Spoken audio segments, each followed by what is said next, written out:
Hello family, it's Teresa here with another video. Um, I sort of want to apologize for the incongruent or seemingly disorganized method of production here. I didn't really have any of this planned. I just was listening to some friends of mine, and they said I should start putting out videos until I get my book finished. And so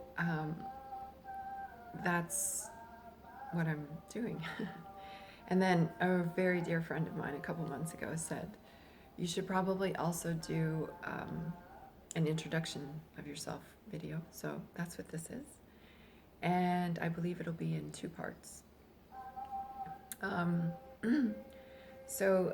Like probably most people, it's easier for me anyhow to speak about things and concepts and ideas rather than speak about myself. But I will give it a go. So this is the intro, part 1. I have notes here to keep me on track. Okay, so who am I? I am that I am. I am ageless, timeless, infinite consciousness. I am Invictus. That's a Greek word for invincible. And a really good poem, if you want to check that out. William B. Henley, I think, wrote that poem. It's called Invictus. It's really good. Check it out. So that's who I am. But now who is this 3D projection on your artificial intelligence platform? Okay, that's a little easier to categorize.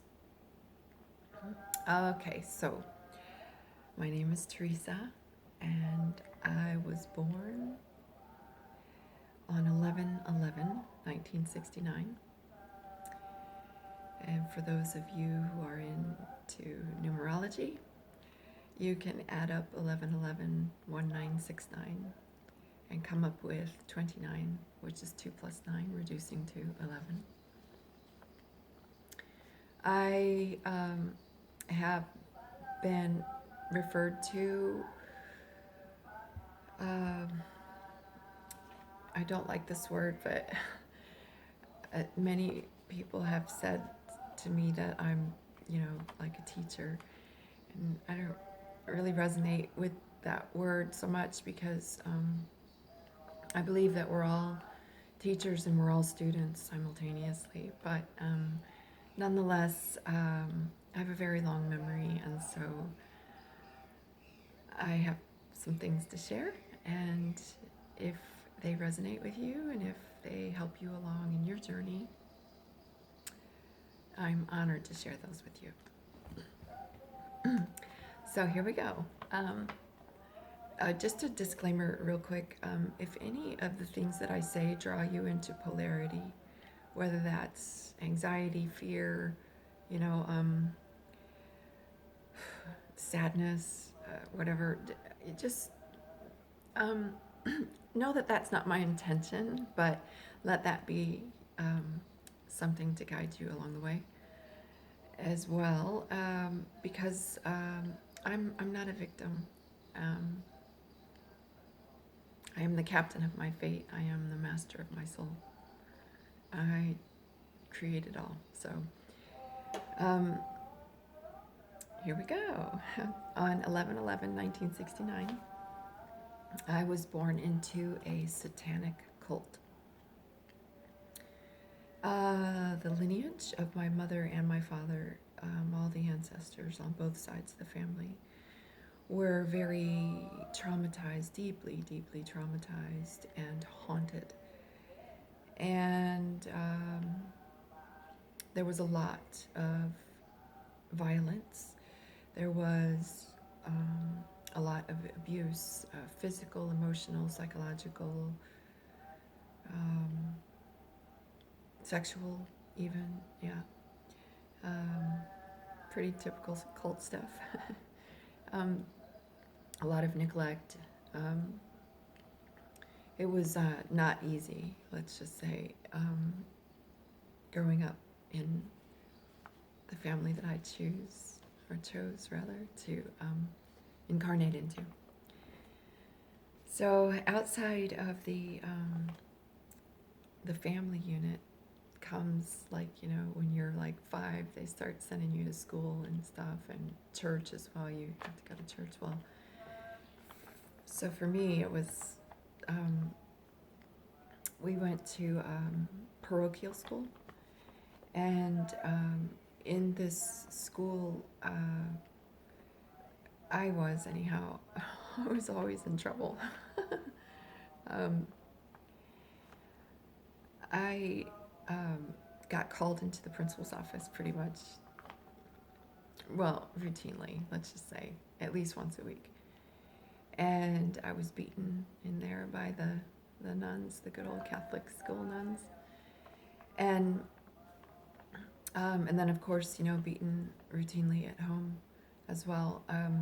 There was a lot of violence because, if you have a valid point, certainly violence is the way you get it across, right? Like, if you want somebody to buy into your theory, just beat it into them. Because if it was a good theory, they would just adopt it on their own. Well, not the case. So, yeah, a lot of abuse and violence went on there, but none of it was effectual. None of it got me to sort of assimilate or comply.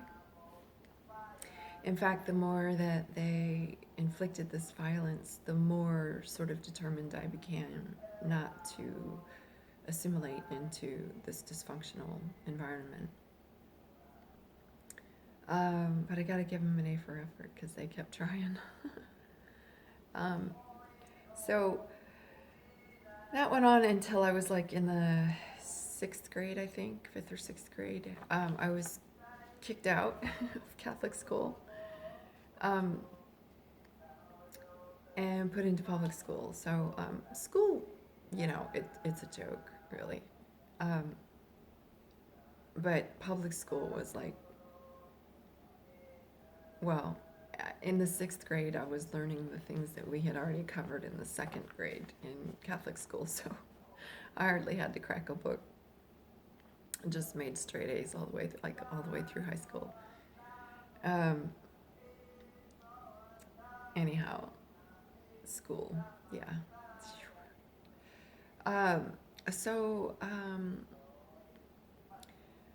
So the beatings and the violence continued to try to get me to assimilate, and I just wouldn't do it. And so I continued to get into trouble. I was sent to the principal's office several times a week.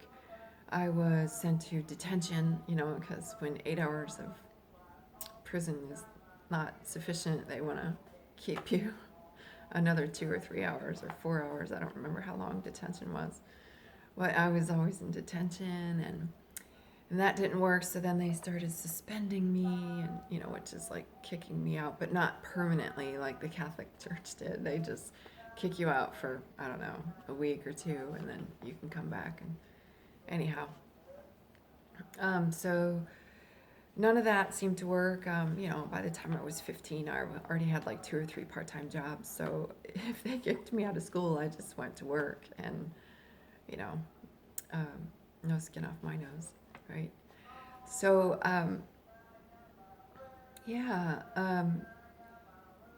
that carried on, and then it sort of, the volume was turned up, sort of. So then they stuck me in these classes called behavioral disorder classes, and then my mom put me into like group homes and troubled youth homes, and even a mental institution where I was back then in the 80s, this would have been, they basically like strapped you down and delivered like electroshock therapy and intravenous psychotropic medication. I suppose they don't need to do all that now. They just say that your 5-year-old has attention deficit disorder because he can't sit at a desk for 8 hours a day. I'm sorry, I don't mean to laugh. It's more like a defense mechanism because otherwise I would cry. But asking a 5-year-old to sit at a desk for 8 hours a day is, I'm sorry, but I believe you're the one who needs to be medicated, if that's what you believe. So yeah, but now it seems to be a lot easier. They just, make you give your kid psychotropic medications, and then if you fail to, administer these toxic drugs to your kid, then they'll just take your kid away and whatever. It's different strategy, but same objective. So after all this, I still just refused to assimilate. Like I said, my desire to distance myself from that which I saw was dysfunctional at best just grew stronger, and so, but I always did have this really, and still do, have a deep desire to learn, and that's what I feel like I'm here to do. So I saw at the time basically two ways to go about this learning. One was travel, because when you travel, you get to meet new people, try different things, experience different perspectives. Yeah, this is how we learn, right? And the other was more like not so true, but was to go to university to get educated. And so where I was at that point in my life was very low on what they call the socioeconomic ladder. Not a lot of possibilities there for young folks like me at that time. So I joined the military. I jumped from the frying pan into the fire and hooked up with what is probably the world's most misogynist organization. They don't just discriminate against you because of your gender, but they actually hate the feminine. And yeah, so I did, I did what I had to do, which was I had to basically work, twice as hard, get 10 times as much accomplished in half of the amount of the time to receive, a fraction, if anything, of the recognition that my male colleagues got. But nonetheless, that did not discourage me. I volunteered for all the war zones as well because I somehow felt better about being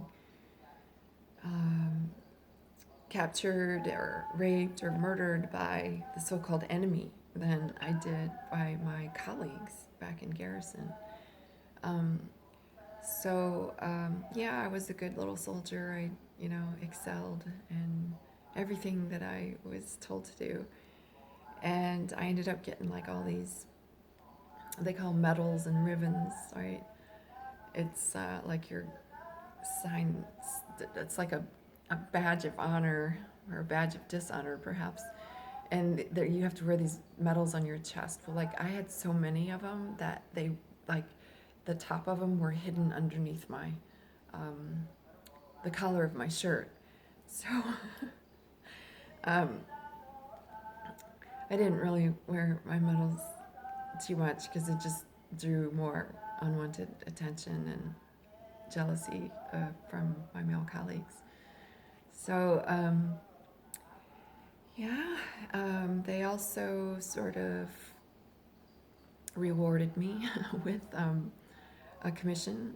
So I went from being a non-commissioned officer to a commissioned officer, which is like walking on the dark side to walking on the really dark side. And shortly after that, I was offered a job that required a top secret secure container information clearance, or TSSCI clearance. And I was sort of moved through those different positions until I ended up in Pakistan, and at the embassy.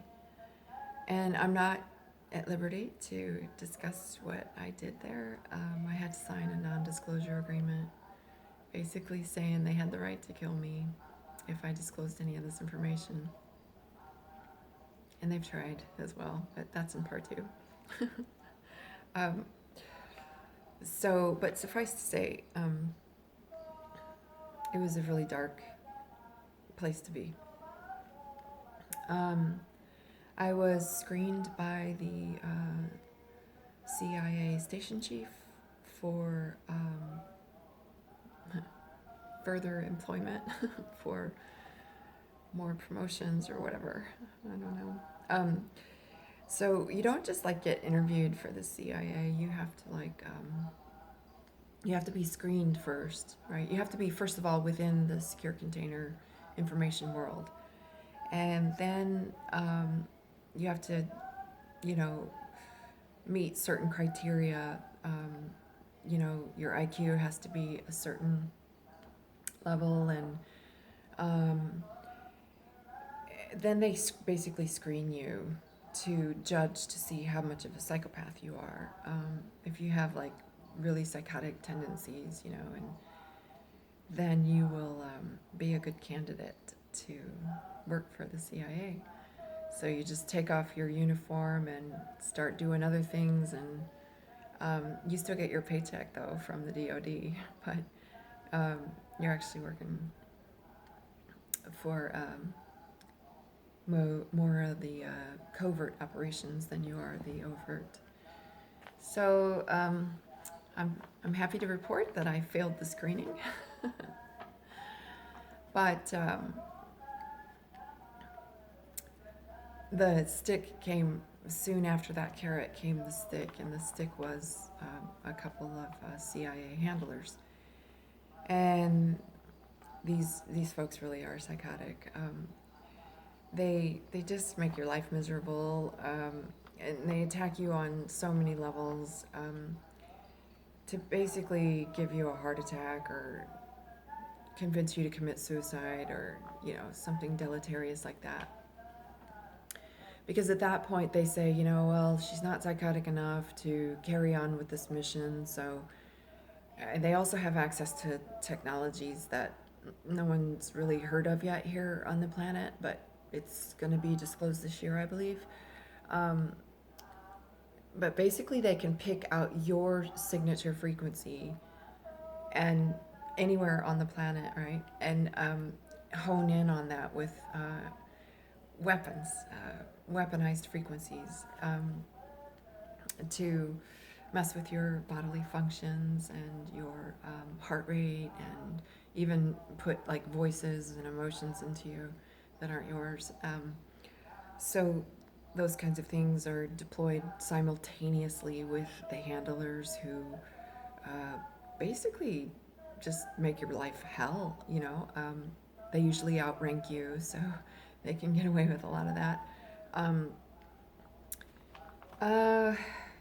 Yeah, so that was Pakistan, and the handlers, and so then I was sort of moved from Pakistan over to Belgium, demoted, if you will.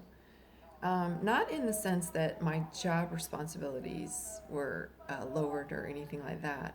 Not in the sense that I lost any rank or pay grade, but rather it was just I went from a job that was doing the work of 8 other people to a job that was doing the work of 12 other people. And this thing in the military is there's no such thing as impossible. You have to try, right? You have to just, even if you work yourself to death, you have to accomplish the mission, right? So So I was suffering under that propaganda, and I did. I did work very hard for them. Um, but the handlers reappeared, two different guys, but nonetheless the same mission. And they worked on me for probably the better part of 2.5 years. That coupled with, I think it was 18 months of nonstop deployment with no break, no leave, no free time, working, 18 hours a day, 6, 7 days a week. So I was kind of already a little stressed out, right? And then these handlers, and then the job, right? So that sort of worked on me for a couple years until I ended up in the hospital with a panic attack, I think they called it. It felt like a heart attack. Strapped up to all the EKG machines and stuff like that. And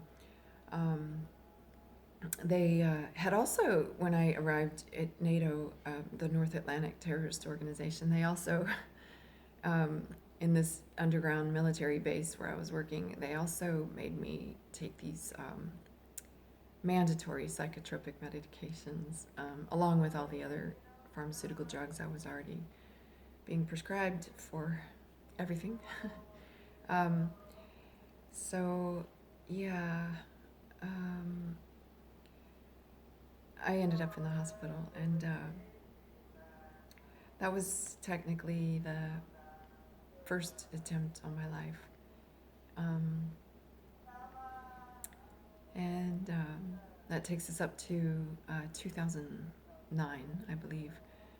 Yeah, 2009. So from 1969 to 2009, did that in 22 minutes. Next up is part 2, where I will cover the period from 2009 to present, which is 2020, on Caesar's calendar of fake time. And thank you, family, for tuning in. And I hope to see you in part 2. Namaste.